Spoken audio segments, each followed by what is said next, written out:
কাল নিউজিল্যান্ডের বিপক্ষে টি-20 সিরিজ জয়ের সুযোগ বাংলাদেশের। 5 বছর পর ঘরের মাঠে কিউইদের সিরিজ হারাতে চায় টাইগাররা।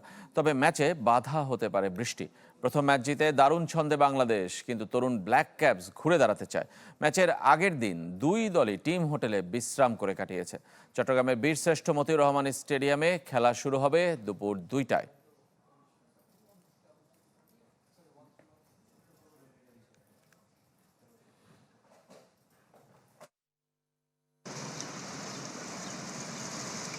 বন্দরনগরীতে ভারী বর্ষণ আর বজ্রপাত।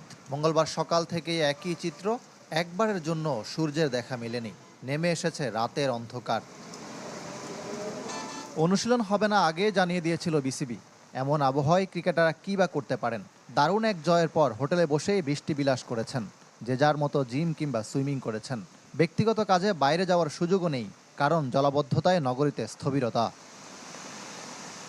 বৃষ্টি বাধায় খেলা হয় কিনা সেই শঙ্কা জোরালো। তবে সিরিজ নিশ্চিত করতে ঢাকার জন্য অপেক্ষা করতে চাইবে না লিটন দাসের দল। একাদশে পরিবর্তনের সম্ভাবনা কম, যদিও পেস ইউনিটে একটা পরিবর্তন আসতেও পারে। অবিশ্বাস্য জয়ের ম্যাচেও ক্যাচ মিস, রান আউট হাতছাড়া করা, পেসারদের লাইন লেন্থ নিয়ে ভাবনার জায়গা আছে। পরের ম্যাচে একই ভুল করতে চাইবে না বাংলাদেশ।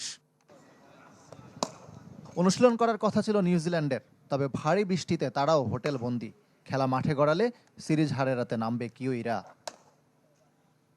বাংলাদেশের টি-20 অধিনায়ক হিসাবে সর্বোচ্চ জয়ের রেকর্ড গড়তে একটা জয় দূরে লিটন।